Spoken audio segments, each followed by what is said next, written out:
Sa module na ito ay ating tatalakayin ang sinaunang kabihasnan sa daigdig. Pagkatapos na mapag-aralan ang module na ito, ikaw ay inaasahang una, nakapag-iisa-isa ang mga sinaunang kabihasnan sa daigdig na sumibol sa mga lambak ilog.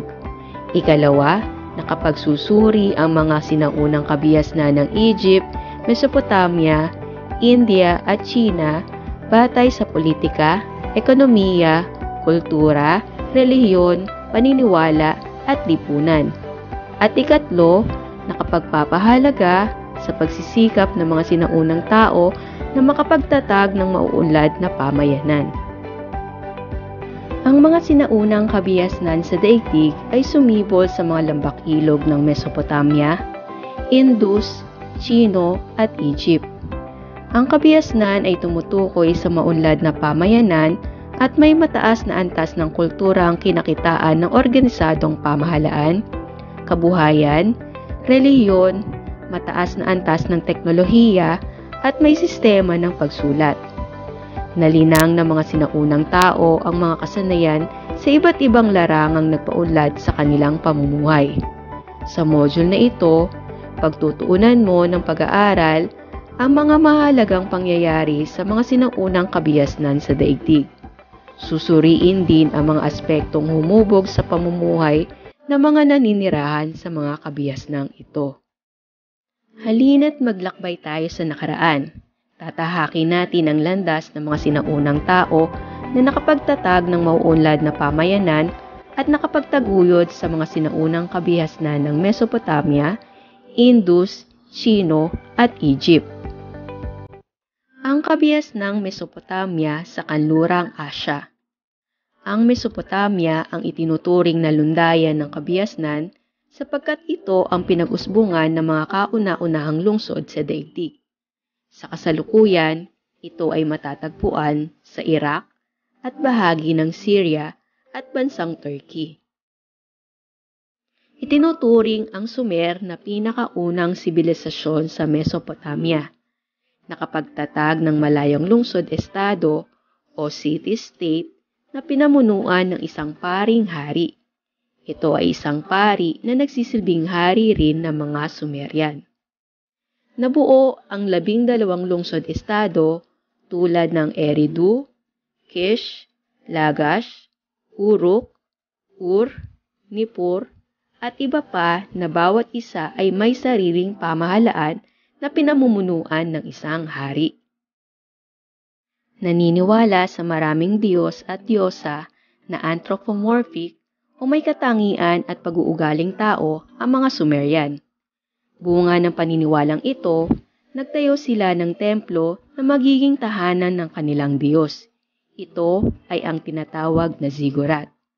Sa pamamagitan ng kanilang sistema ng pagsulat na tinatawag na cuneiform, naitala ang mga kaganapan sa lipunan. Ang mga Sumerian ay mga magsasaka na nagtayo ng mga kanal at dike, gumamit ng araro sa pagsasaka at gulong sa paglipat ng kanilang mga pananim sa ibang lugar. Nag-alaga sila ng mga baka, tupa, kambing at baboy. Dahil sa madalas na tunggalian ng mga lungsod-estado tungkol sa lupa at tubig, hindi nakabuo ng matatag na pamahalaan ang mga Sumerian. Itinatag naman ni Haring Sargon I ang imperyo ng Akkad, ang itinuturing na kauna-unahang imperyo sa daigdig. Si Sargon I ay nagmula sa hilagang bahagi ng Mesopotamia sa lungsod-estado ng Akkad o Agade. Ang imperyong pinasimula ni Sargon I ay ipinagpatuloy ng kanyang mga anak at tumagal lamang ng halos 150 taon. Isa sa mga pinakamahusay na pinuno ng mga Akkadian ay si Naram-Sin. Noong 2100 BCE, panandaliang nabawi ng Ur sa ilalim ng pamumuno ni Ur-Nammu ang kapangyarihan at pinamunuan ang Sumer at Akkad. Bumagsak ang dinastiyang Ur sa pagsalakay ng mga Amorite at Hurrian sa Mesopotamia. Ang lungsod ng Babylon ay nagsimulang lumakas na humantong sa pagsakop ng Mesopotamia. Itinatag ni Haring Hammurabi ang Imperyong Babylonia at ginawang kabisera ng imperyo ang Babylon. Ang Code of Hammurabi o Kodigo ni Hammurabi ay ang katipunan ng 282 batas sa Babylonia na ipinatipon ni Hammurabi upang maging batayan ng imperyo. Nang mamatay si Hammurabi ay nagkawatak-watak ang kaharian ng Babylon. Noong 1595 BCE, sinalakay ng mga Hittite mula sa Anatolia ang Babylon. Ang mga Hittite ay napatanyag sa pagmimina ng iron ore at paggawa ng mga kagamitang bakal. Si Tiglath-Pileser I, ang kinikilalang pinakamahusay na hari ng Assyria, ay nagawang supilin ang mga Hittite at naabot ang baybayin ng Mediterranean at itinatag ang Imperyong Assyrian. Naging makapangyarihan ng Assyria sa panahon ni Tiglath-Pileser III. Isang henyo sa larangan ng militar, sinakop niya ang Armenia, Syria, Egypt at iba pang bansa. Si Ashurbanipal ay isa sa mga haring kinakitaan ng maayos na pamamahala at nakilala siya bilang tagapagtatag ng unang aklatan sa daigdig. Pinabagsak ng mga Chaldean ang Assyria sa isang pag-aalsa. Si Nabopolassar ang nagtatag ng bagong imperyo ng Babylonia matapos pangunahan ang isang pag-aalsa laban sa Assyria. Tuluyang naigupo ni Nebuchadnezzar II, anak ni Nabopolassar, ang natitirang hukbo ng Assyria noong 600 at siyam na taon BCE. Sa ilalim ng kanyang pamumuno, natamo ng Babylonia ang rurok ng kadakilaan. Ipinagawa niya ang Hanging Garden of Babylon para sa kanyang asawa na si Amethys. Kinilala ito ng mga Griego bilang isa sa 7 wonders of the ancient world. Noong 539 na taong BCE, nilusob ni Cyrus the Great ng Persia ang Babylon. Ang mga Persian ay nagtatag ng isang malawak na imperyo na tinawag na Imperyong Achaemenid. Sa pamumuno ni Cyrus the Great, napasailalim sa imperyo ang mga Medes at Chaldean sa Mesopotamia at ang Asia Minor o ang Turkey. Sa panahon ni Darius the Great, umabot ang sakop ng imperyo hanggang India. Hinati ang imperyo sa mga lalawigan o satrapi at pinamahalaan ng gobernador o satrap. Nagpagawa ng isang royal road na tinatayang may habang 1,677 milya mula sa Sardis hanggang Susa, kung saan naglakbay ang mga mangalakal, opisyal at mensahero ng imperyo. Nagsulong ang mga Persyano ng reliyong Zoroastrianism na pinangaral ni Zarathustra o Zoroaster. Ang kabias ng Indus sa Timog Asya.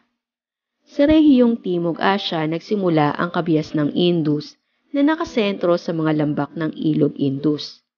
Sa bahaging ito, umunlad ang kambal na lungsod ng kabias ng Indus na tinatawag na Harappa at Mohenjo-daro.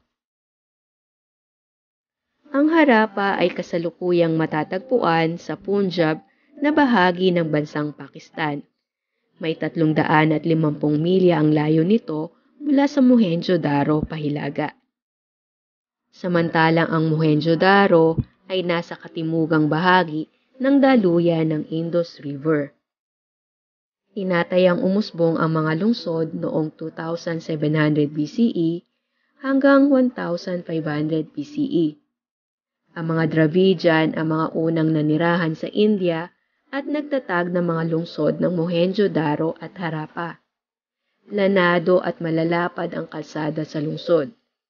Ang mga gusali ay hugis parisukat at ang mga kabahayan ay may malalawak na espasyo.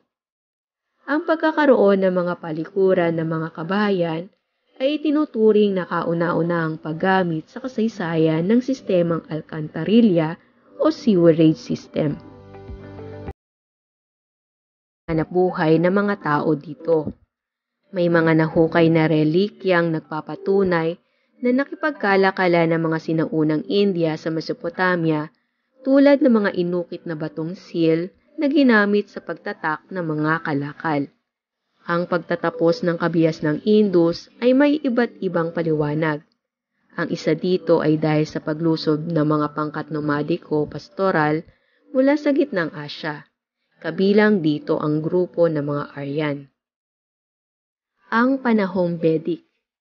Dinala ng mga Aryan sa rehiyong ito ang wikang tinatawag na Indo-European. Nabibilang dito ang wikang klasikal ng panitikang Indian, ang tinatawag na Sanskrit. Ang salitang Arya ay nangangahulugang marangal sa wikang Sanskrit.